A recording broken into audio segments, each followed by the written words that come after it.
Elle arrive avec un sourire qui semble rayonner de paix, mais ses yeux révèlent une histoire qu'on ne vous a pas racontée. Vous pensez repartir de zéro, mais en réalité, vous êtes plongé dans un scénario que vous n'avez pas écrit, dans une pièce dont la fin était prédite bien avant votre arrivée.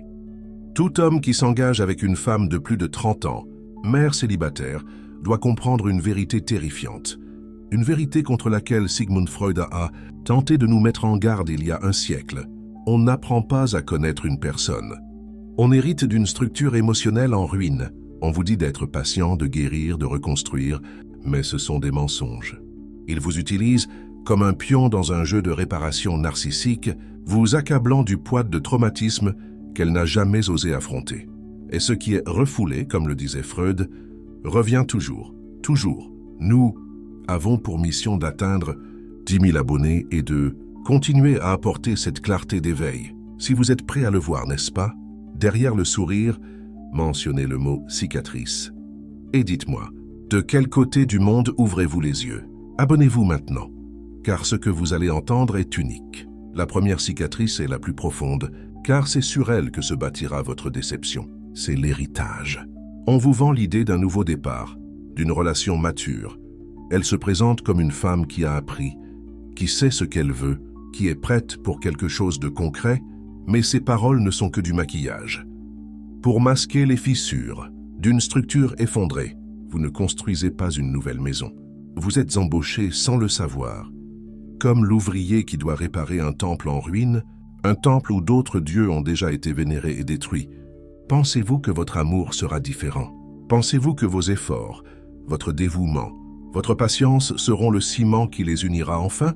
C'est de l'arrogance masculine à l'état pur, la conviction que vous pouvez la sauver, mais que vous ne pouvez pas sauver quelqu'un qui ne voit pas ses propres ruines. Elle exige de la maturité, mais elle vous met au défi avec les jeux émotionnels d'une adolescente blessée. Il demande de la patience, mais se montre avec une impatience névrotique.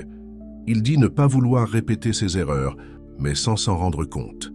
Il vous transforme en une expérience émotionnelle identique à celle qui a causé la chute d'autres avant vous. La psychanalyse est claire. Ceux qui ne gèrent pas leur deuil répètent le traumatisme. Et toi, mon ami, tu es sa nouvelle occasion de le répéter. Encore une fois, chacun de tes gestes n'est pas perçu comme un acte d'amour, mais comme une épreuve. Sera-t-il capable de supporter le poids? Sera-t-il assez fort pour porter mes fantômes? Tu ne construis pas, tu auditionnes. Tu es constamment évalué par le souvenir de son ex, par l'image idéalisée de ce qu'elle croit mériter, par la force qu'elle a dû développer après avoir été abandonnée. Vous êtes dans une compétition dont vous ignoriez l'existence, et vous êtes déjà en train de perdre. Parfois, partager ces vérités, c'est incroyablement solitaire, c'est comme crier dans un monde qui privilégie les illusions confortables. Mais lire vos commentaires, voir que je ne suis pas seul dans cette tranchée, que vous le ressentez aussi, me donne la force de continuer. Votre abonnement n'est pas un simple clic. C'est la preuve que cet éveil est réel et nécessaire. Merci d'être là. Et puis, vous commencez à le ressentir. Une tension subtile, un frisson qui s'insinue sous la porte, dans les moments les plus calmes. Il n'y a pas de cris, pas de disputes ouvertes, mais il y a quelque chose dans leur regard, une évaluation constante, un jugement silencieux. Vous pensez que ce ne sont que les hauts et les bas d'une relation, mais vous vous trompez. Bienvenue sur le champ de bataille invisible. Vous ne le voyez pas, mais vous êtes au cœur d'une guerre. Une guerre qui n'est pas la vôtre, mais une guerre dans laquelle vous avez été enrôlé comme soldat de première ligne.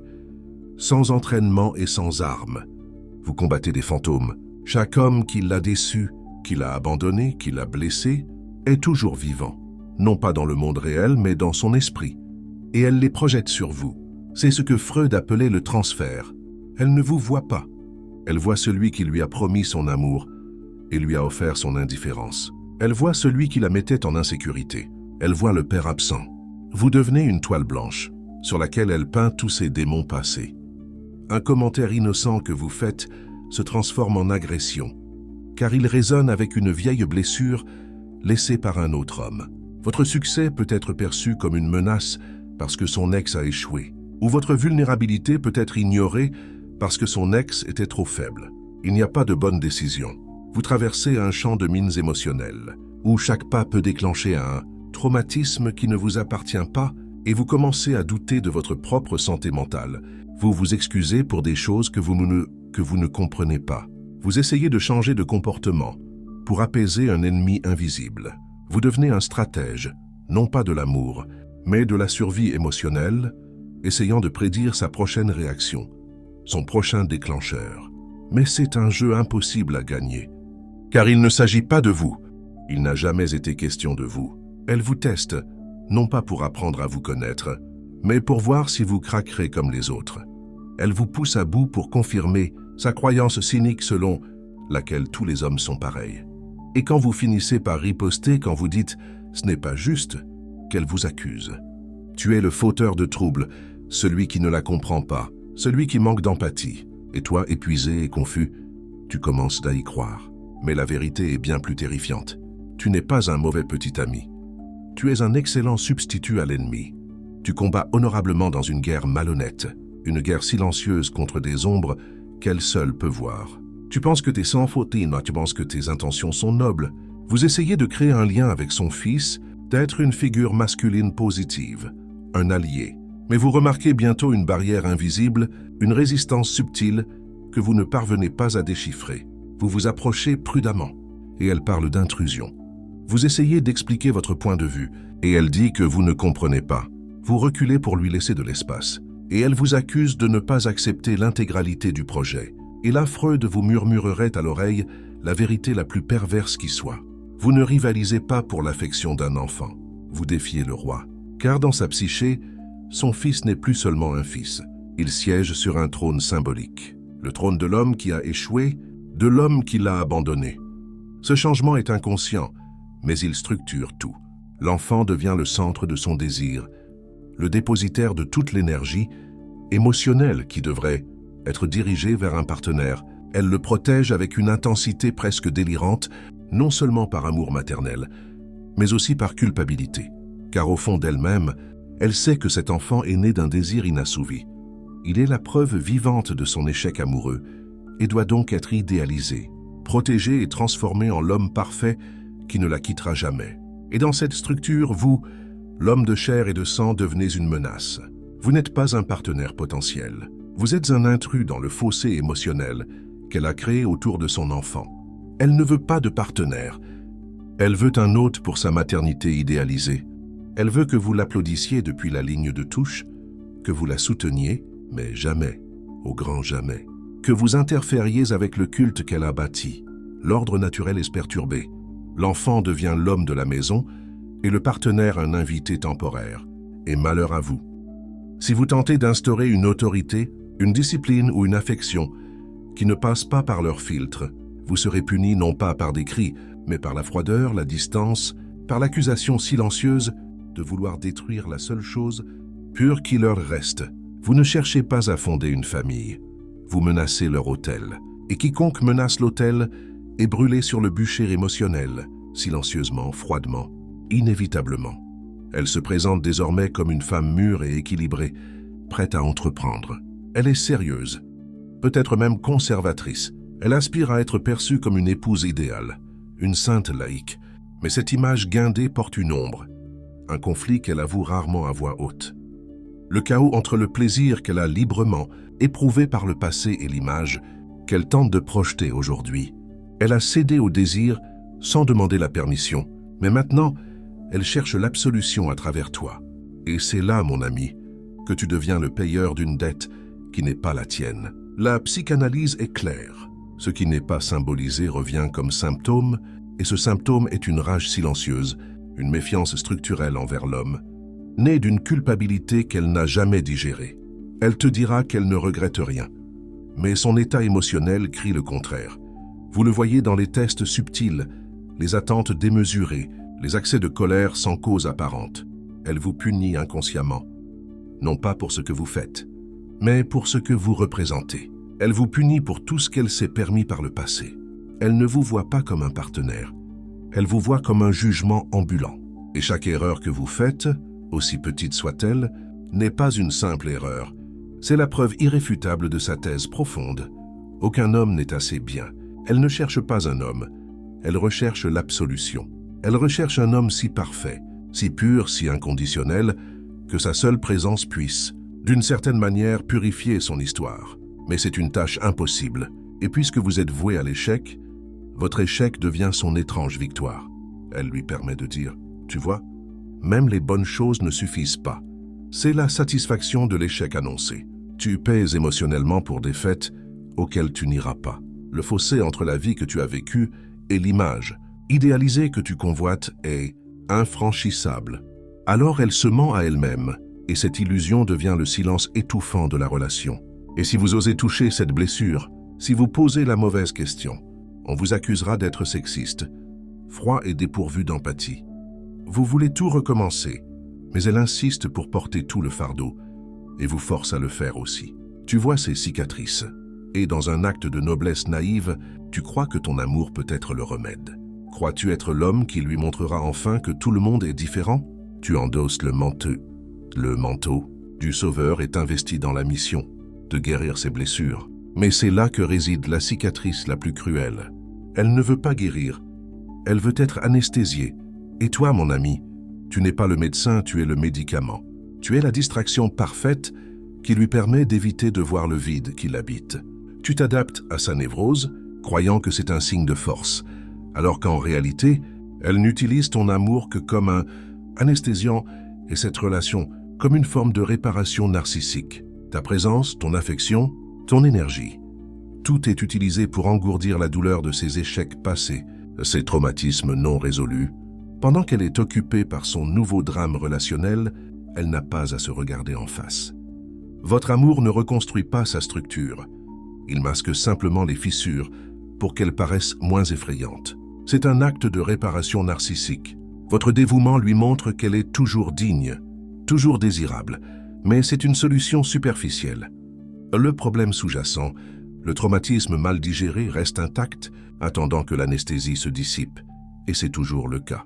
Vous donnez, vous vous videz émotionnellement, croyant combler son vide.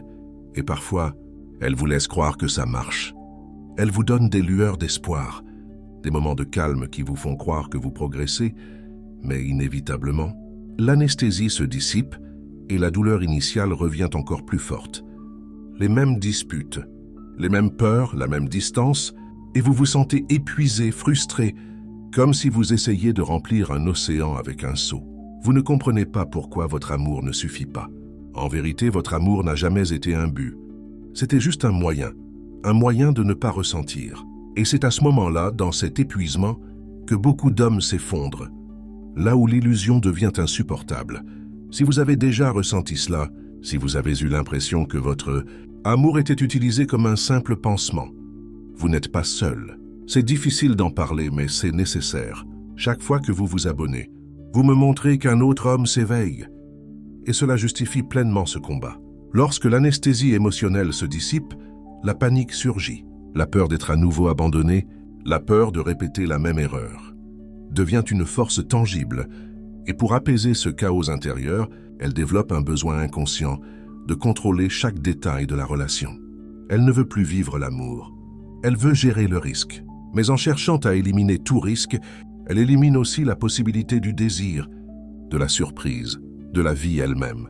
La relation qui semblait autrefois un refuge se transforme peu à peu en salle de classe, une cage construite par sa peur, mais dont vous devenez le prisonnier. Ce contrôle n'est pas né de la haine, mais de la terreur, une terreur qui vous étouffe, exige votre transparence absolue, mais elle cache ses propres fantômes. Vous voulez connaître votre passé, vos traumatismes, vos pensées, tandis qu'elle reste protégée par un mur de victimisation. Vous cessez d'être un partenaire et devenez une variable à surveiller. Une petite erreur de votre part est considérée comme une trahison. Une journée de travail stressante se transforme en insouciance et en désintérêt.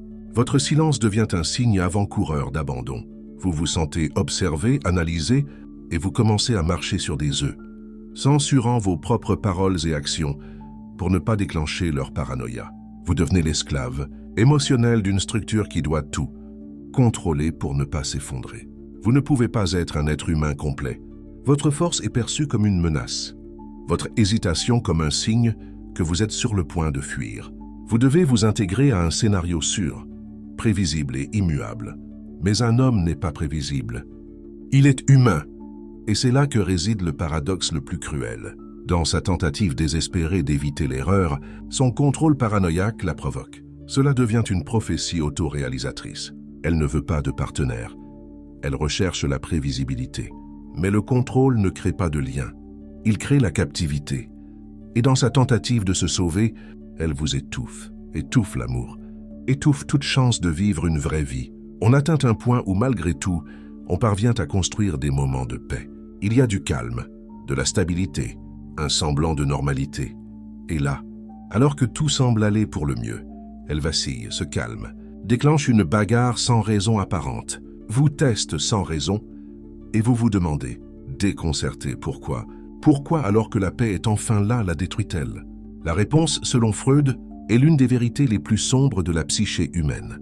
Elle entretient une relation inconsciente avec la souffrance. Elle en a besoin. Elle s'est tellement habituée au rôle de victime que c'est devenu son identité, sa trahison, son abandon. Elle a construit ce qu'elle appelle le pouvoir d'être irremplaçable à travers sa propre douleur. Le véritable amour ne la nourrit pas, il la met à nu. La paix ne l'apaise pas, elle la laisse vide, car dans la paix, il n'y a pas de drame et sans drame, son récit intérieur s'effondre. Elle ne veut pas d'une relation qui fonctionne. Elle veut une histoire qui la rende pertinente. La souffrance constante témoigne de ses émotions, de ses difficultés, mais en pratique, elle ne résout jamais rien. Elle répète, dramatise et sabote. Freud nous avait prévenu qu'on pouvait tirer une forme de plaisir du symptôme lui-même, et c'est exactement ce qui se produit. Elle transforme l'échec en source de sens. Vous devenez le prochain personnage de son opéra inconscient. Plus vous essayez de la sauver, plus vite elle vous transforme en nouveau méchant. Au fond, elle veut et a besoin de votre échec. Votre échec valide leur histoire. Votre départ confirme leur conviction que tous les amours finissent de la même manière. Vous essayez d'aimer quelqu'un qui survit à la douleur. Et pour cette personne, le véritable amour est l'ennemi. Car l'amour exige la vérité. Il exige la présence, et cela menace tout l'autel de l'apitoiement sur soi et des traumatismes qu'elle a construits autour d'elle. Vous ne construisez pas un avenir avec elle. Vous interrompez son addiction, et comme tout toxicomane, elle protégera sa drogue et sa souffrance à tout prix. Vous essayez de parler logiquement, de souligner une contradiction, une injustice, mais dès que vous la confrontez, elle dresse un bouclier impénétrable, un bouclier forgé par sa propre douleur. Soudain, la dispute ne porte plus sur le présent, mais sur tout ce que vous avez subi dans le passé, et vous devenez soudain l'agresseur, l'insensible, l'homme qui ne comprend pas tout ce qu'elle a traversé. Son rôle de victime, autrefois tragique, est devenu son identité. Et cette identité est sa plus grande source de pouvoir. Ce bouclier l'immunise contre toute responsabilité. Toute tentative de la tenir, responsable est détournée et présentée, comme une attaque cruelle. Comment oser remettre en question quelqu'un qui a déjà tant souffert? Toute conversation rationnelle devient impossible. Mais ce bouclier n'est pas seulement défensif. C'est aussi une arme. Il utilise sa souffrance passée pour vous culpabiliser. La phrase « Après tout ce que j'ai traversé et maintenant tu me fais ça » devient un échec et mat émotionnel. Elle vous paralyse. Vous vous sentez coupable de vouloir une relation normale et équilibrée, parce que vos besoins sont présentés comme une atteinte à leur fragile survie. Vous vous retrouvez dans une position intenable. Vous ne pouvez pas gagner une dispute, parce que vous ne débattez pas des faits, vous débattez de sa souffrance sacrée. Vous commencez à vous taire, évitant les sujets qui pourraient la perturber, renonçant à votre propre voix pour maintenir une paix fragile. Vous êtes constamment positionné comme l'agresseur privilégié, tandis qu'elle occupe le terrain moralement supérieur du martyr. Cette dynamique non seulement épuise votre énergie, mais érode également votre sens de la réalité.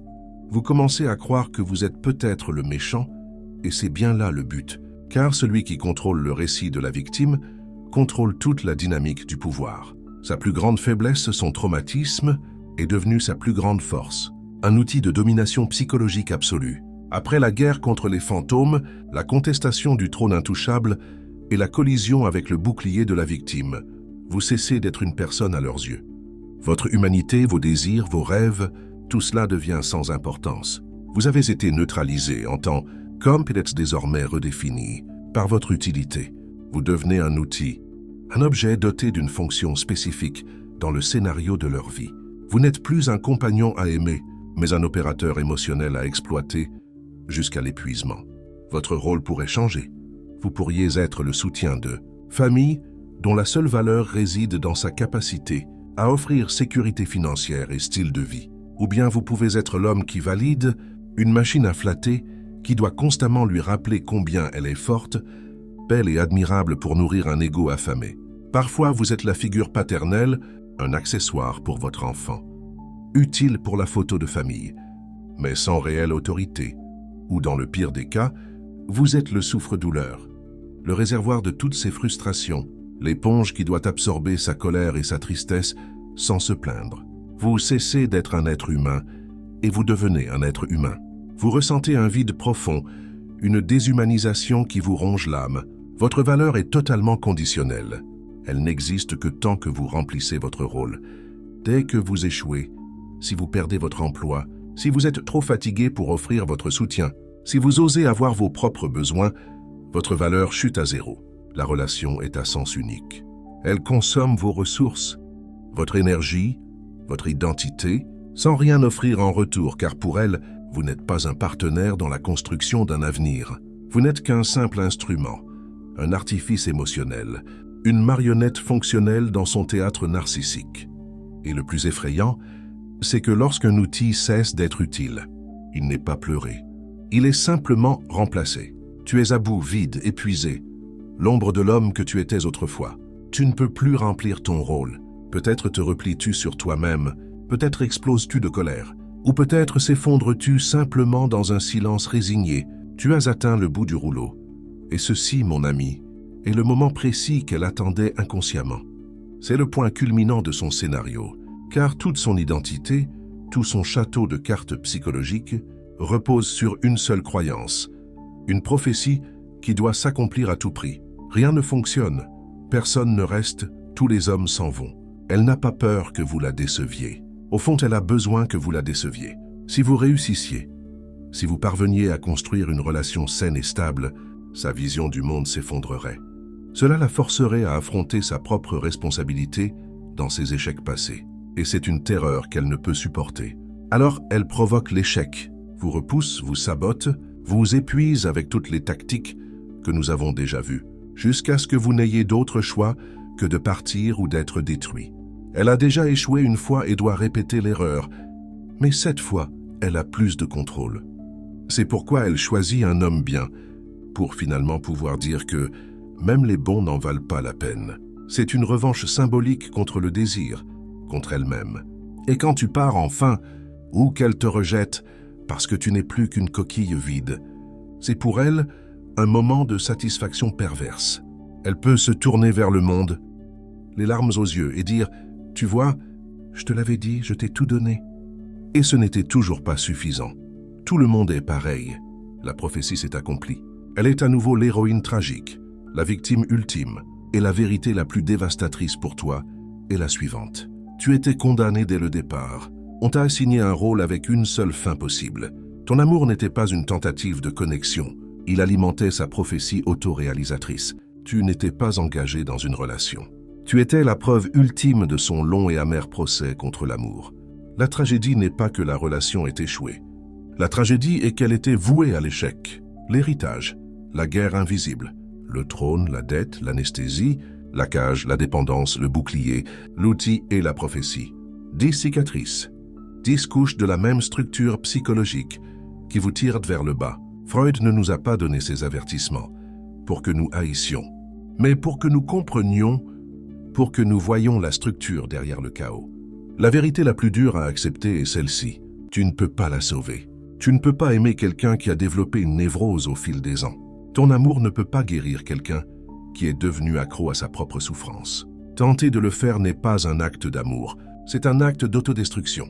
Le seul homme que vous puissiez sauver dans cette équation, c'est vous-même. Et vous vous sauvez non pas par l'amertume, mais par la lucidité.